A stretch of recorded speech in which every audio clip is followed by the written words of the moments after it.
Hello, I'm Basil John from Nexstar's Washington Bureau, and these are the latest headlines out of the nation's capital Monday.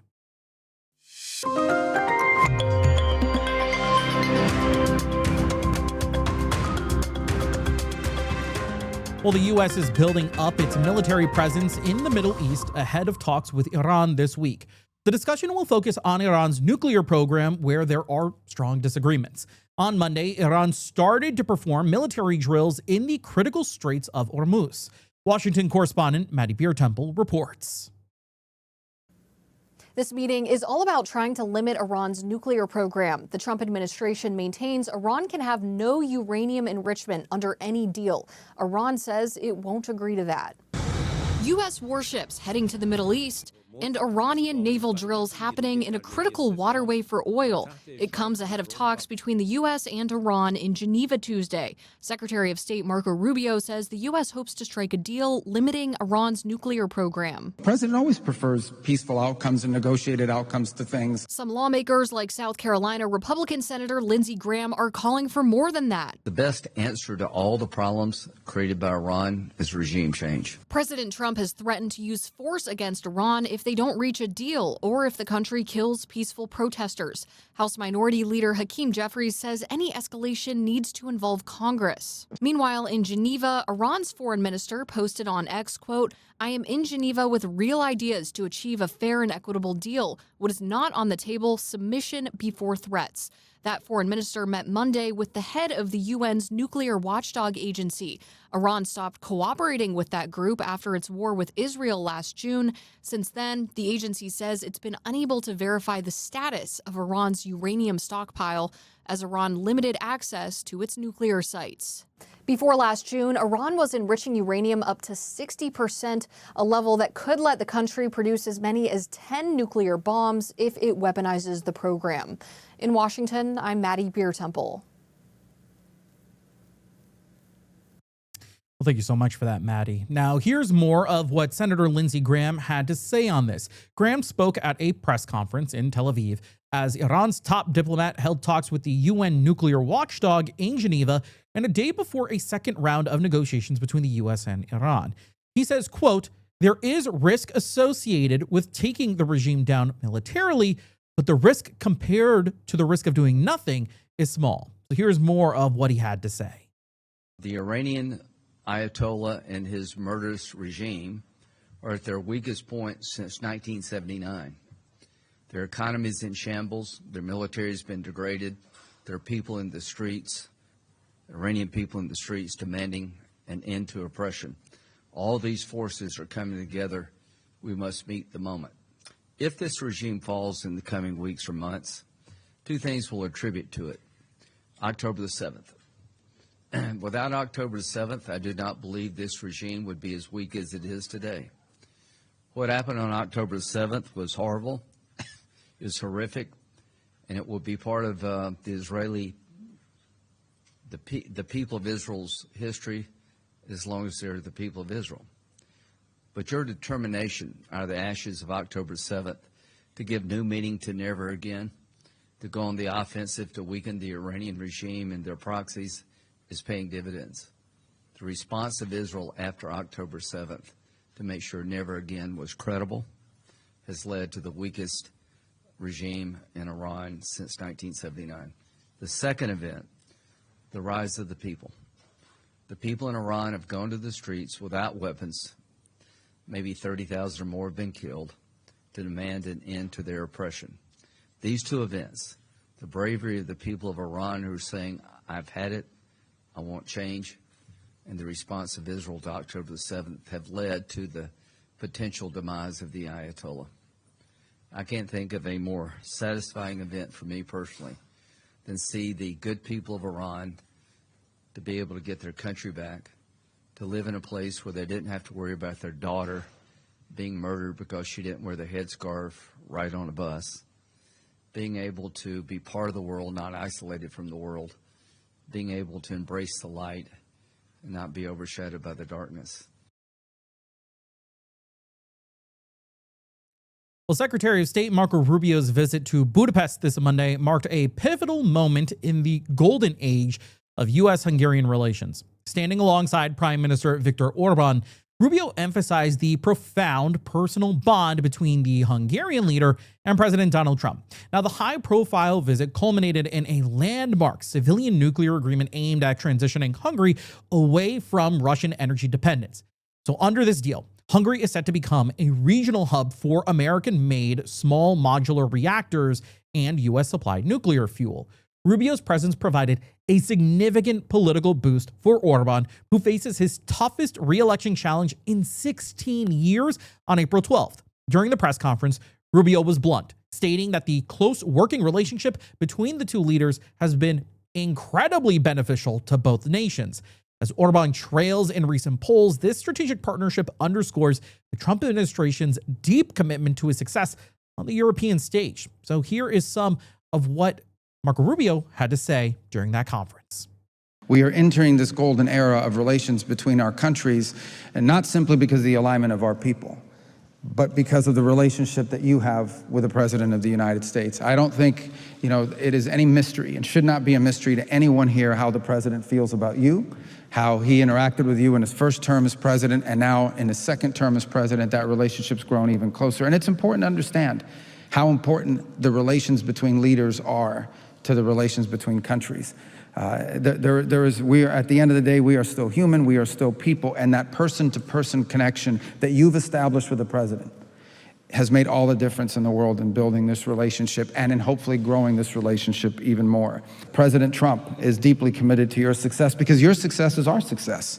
Because this relationship we have here in Central Europe through you is so essential and vital for our national interests in the years to come. That, if you face financial struggles, if you face things that are impediments to growth, if you face things that threaten the stability of your country, I know that President Trump will be very interested because of your relationship with him and because of this importance to this country, to us, to finding ways to provide assistance if that moment ever were to arise, and obviously with regards to finances and the like. Look, I'm just telling you guys what it is, okay? The President has an extraordinarily close relationship to the Prime Minister. He does, and it has had tangible benefits in our relationship. I'm not gonna speculate about the future. What happens in this country is up to the voters of this country to determine and decide, and we love the people of Hungary. But there's no reason to sugarcoat it. I'm gonna be very blunt with you. The Prime Minister and the President have a very, very close personal relationship and working relationship, and I think it has been incredibly beneficial to the relationship between our two countries.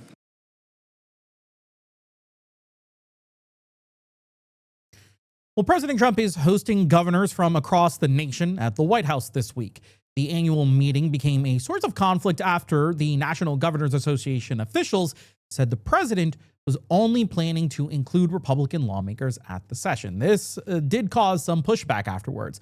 But after talks between the White House and the NGA, the organization and the president later said that governors from both parties are welcome to both the meeting and the dinner.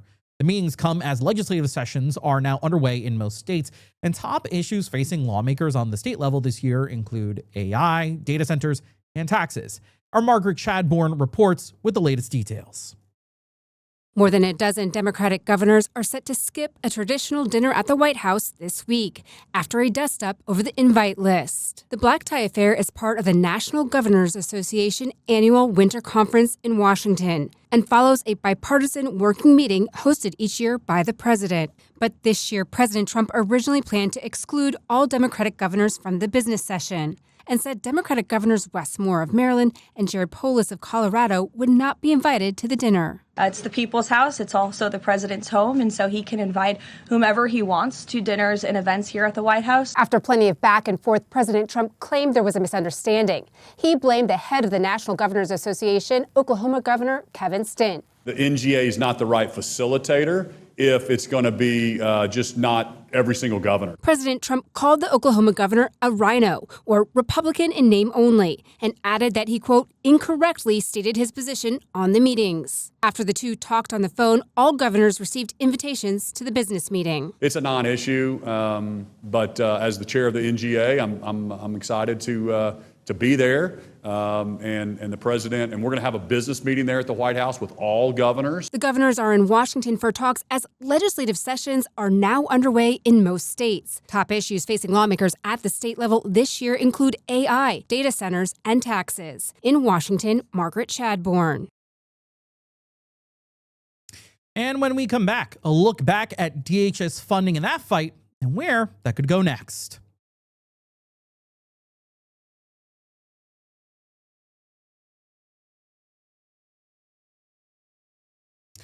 Well, the Department of Homeland Security shut down Saturday morning after lawmakers failed to reach an agreement on immigration and customs enforcement reforms. With both the House and Senate out this week, there's no timeline for reopening. Our Washington correspondent, Gabrielle Correcciolo, has a look at where things stand. The U.S. Capitol sits empty with lawmakers out of town despite another partial government shutdown. It's the third in a matter of months, this time impacting the Department of Homeland Security. Call your Democrat senator. Say, why aren't you paying the TSA agents? Over the holiday weekend, lawmakers posted on social media, each blaming the opposing party for the shutdown. Why don't you ask Republicans if they are willing to shut down the government because they don't want to have any accountability and they want to keep allowing ICE and CBP to murder people on the streets?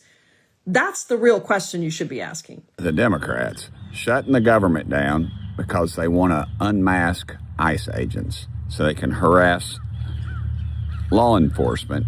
After weeks of debate over reforming immigration and customs enforcement, there's no indication the parties are any closer to a compromise. Among the issues, Democrats are calling for the unmasking of ICE agents, but that's a non-starter for Republicans. Their proposal is not serious. Democrats are never going to get their full wish list. Also on that list, the end of roving patrols and tighter warrant requirements. While the debate centers around Border Patrol and ICE operations, those agencies have extra funding and are not shut down. It's workers within the Coast Guard, FEMA, and TSA who are expected to keep working without pay. And as with past shutdowns, TSA agents may start calling out, leaving long lines at airports. In Washington, I'm Gabrielle Correcciolo. A lot of drama when it comes to the issue on DHS, but that is why Gabrielle joins me in the studio now to take a look back at how we got here with this DHS fight. So, Gabrielle, thank you so much for joining me in the studio. I really do appreciate having you here and giving me some of your time. Thanks for having me. So let's look into this, because obviously it was Valentine's Day over the weekend, and very clearly this shows there's not much love going on between Democrats and Republicans. I mean, that's fairly typical when it comes to Capitol Hill, I would say. But it seems that the message that Republicans were really driving home is that Democrats do not love DHS and they do not love the federal government. So how did we get here? Yeah, I mean, they basically spent the weekend hating on each other back and forth. The Republicans are saying this is a Democrat shutdown. The Democrats are saying this is a Republican shutdown. But this all stems from the ICE activity in Minnesota, the shooting and killing of two different U.S. citizens who were engaged with some of those ICE officers there, as we've seen those videos, the Renee Good shooting and the Alex Preddy shooting. And this is where it started. During that time when those shootings occurred, Congress was working on funding the entire federal government, because when there was that shutdown back in the fall, the longest that we had seen, that was for all of the federal government. And so they had to work. They did a short-term extension, basically, was the deal they reached before the holidays. They extended it through the end of January, said, okay, everything's funded. We'll go home for the holidays. And then in January, we'll come back and figure it out. Well, in January, when they were back and trying to figure this out, those shootings took place. And Democrats said, we are not going to fund ICE under these conditions. There need to be major changes to immigration enforcement, and they've called for a variety of different things. They want no masks on the officers. They want body cameras. Republicans have agreed to that one, but they want to end roving patrols. They want stricter warrant rules for the ICE officers, and several other things. They have a list of 10 demands that they sent out. So when they were getting closer to that January 30th deadline, they decided, and they reached an agreement to do a 2-week extension of funding. So they extended it one time through the end of January. Then they did a 2-week extension right up before Valentine's Day in February. But during those 2 weeks, negotiations didn't really get anywhere. They had 2 weeks to figure something out and avoid a shutdown. And negotiations kind of stalled out. The Democrats put out their list of 10 demands. Republicans did offer some sort of counter to them in the last couple days before the shutdown. We don't know the details of that. A lot of the lawmakers have said there are certain negotiating things that they don't want to do from the microphone, from the podium. They're negotiating behind closed doors. So we don't know everything that Republicans offered, but we do know Republicans, we've heard that they're drawing back in Minnesota. Tom Homan went there to take over. They're deploying body cameras. So from the Republican point of view, there were some concessions. They feel like we've made some progress. They made a proposal to Democrats to kind of, in their view, meet in the middle. Democrats said, no, we want all 10 or nothing. And so Friday came and went, and they didn't get all 10. So they did not, the government, or when it comes to the Department of Homeland Security, and just that department, is now unfunded. And what's interesting there is, you know, we heard there was the first extension through the end of January, the second extension through mid-February. Could there have just been another extension? Some Republicans actually did try to make that happen. But Democrats said, no, we're not giving another penny to DHS until you agree to our terms. And now they're on holiday break. It's President's Day. They were scheduled to be off this week, to be in their home districts. So they may still be working. They're just not working from Washington. And while they've said, yes, we're going to keep negotiating and those conversations can keep happening this week, lawmakers were kind of told to, you know, hang tight. You might have to come back within 24 or 48 hours notice if kind of a miracle happens and they find an agreement before Monday when they're supposed to be back. But that's kind of where we stand right now. And it's kind of been a lot of back and forth. They do not see eye to eye. There are some demands that Democrats have really dug their heels on, like the masking of these ICE agents. The Republicans say absolutely not. So right now we're kind of waiting to see who's going to blink first when it comes to that one, because it can't have it both ways. But I mean, this wasn't even a cut and dry issue, because I still remember Senator Thom Tillis was incredibly critical of DHS, how they were performing in Minnesota, especially with the two shootings. Him making many comments on Capitol Hill, talking about how disgusted he was with what DHS had done, making many kind of crass comments about the intelligence of the people leading DHS and the federal government. Obviously, the president having his own choice words for the senator. So this wasn't a very black and white issue. There were some Republicans who obviously, and not all of them, put those comments on display. As I know that our News Nation correspondent, Joe Khalil, he had said that some Republicans behind closed doors had brought up their concerns as well. And there kind of was this area where Republicans weren't 100% on the stance. Even from the most conservative Republicans, we heard people give concessions that, yes, we should make some reforms. Maybe we need to make some changes. You know, not every single law enforcement operation goes perfectly. Something we heard them said. The president himself said that the administration could use a, quote, softer touch when it comes to immigration enforcement. And then he sent Tom Homan in and they started making changes. So it's not that Republicans are completely opposed to any sort of changes. They've backed and provided the funding for body cameras. They've said that there are some other things that they're willing to discuss, but then there are certain topics that the majority of Republicans are really opposed to. And Democrats have seemed to really want the entire list of their 10 demands. We heard Majority Leader John Thune last week saying on the Senate side, you know, you don't get your full list of demands. That's not how a negotiation works. And he was saying, you know, it's kind of crazy if they think they can list 10 things and not meet us in the middle. And so the Republicans really view it as, hey, we're trying to meet in the middle. And the Democrats view it as, hey, 2 people were killed. You have to do exactly what we want. And what's interesting to me is the fact that there seems to be a difference with both the House and the Senate from the Democrats, because it looked like senators, Democratic senators, were more willing to do these negotiations in order to somehow still produce funding available for DHS and the other organizations that fall under that umbrella.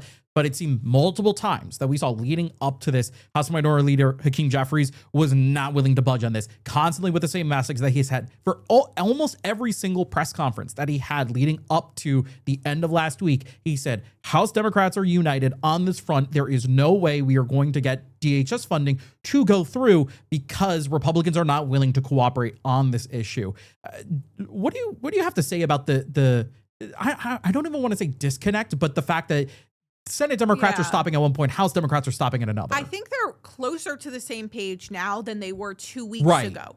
2 weeks ago, it was Chuck Schumer who really worked to get that 2-week extension and avoid the shutdown at the end of January. But in those 2 weeks, nothing really happened or nothing substantial happened. Right. And so then there is the shutdown that Jeffries was kind of pushing for from the start without these major changes. So I think 2 weeks ago, it was a little bit different in that it was very much a plan of the Senate to have this short-term extension, and the House had kind of been all or nothing when it comes to the Democrats. But now they seem a bit more united, a bit more on the same page where they're not willing to do these other extensions. We have heard some Democrats say there's other agencies within DHS. So when we're talking about DHS, we're not just talking about Border Patrol and ICE. We're also talking about TSA and the Coast Guard and FEMA. So some other Democrats have said, let's pass bills that fund TSA, the Coast Guard, FEMA. We'll fund everything within DHS except for, Border Patrol and ICE. Republicans haven't been willing to go for that, but we have heard that from some Democrats. So that would narrow the scope of this shutdown even more. But it's unclear if that's something that they may try to come back to next week, or if that's maybe something they're still negotiating this week while they're out. I mean, there seems to be also some discussion online that the reason that Tom Homan decided to pull out of Minnesota is because once the DHS funding would not have been available, then they wouldn't have had as many resources in order to continue their operation. Obviously, there's been discourse about, the timing for stuff like that.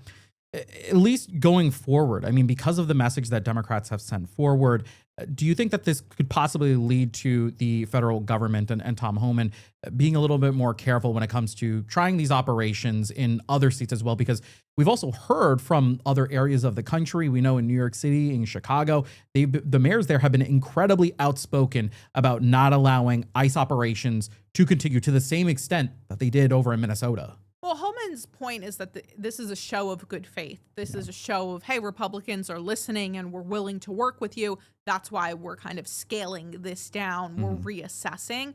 And so that's what they've said. Democrats say, oh, no, they're just putting on a show, announcing right before the deadline that they're pulling back because they could reverse course at any time. And so even though Republicans are citing it as evidence that they're working in good faith, Democrats say, no, we need this in legal binding text because we don't believe you will continue in this perhaps good faith.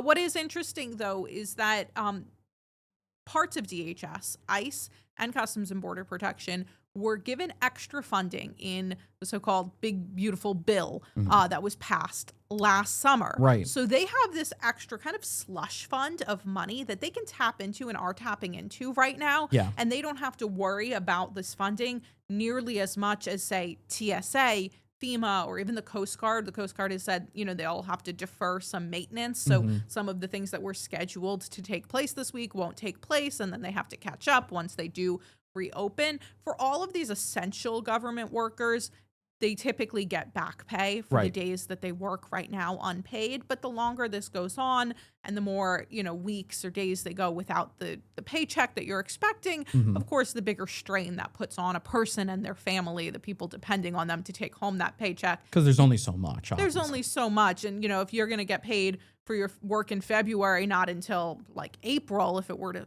perhaps go on that long or as long as it did in the fall, that's hard for just the average person who's going to work at TSA at their local airport and come home and they still have to pay rent and put food on the table and all of that. Yeah.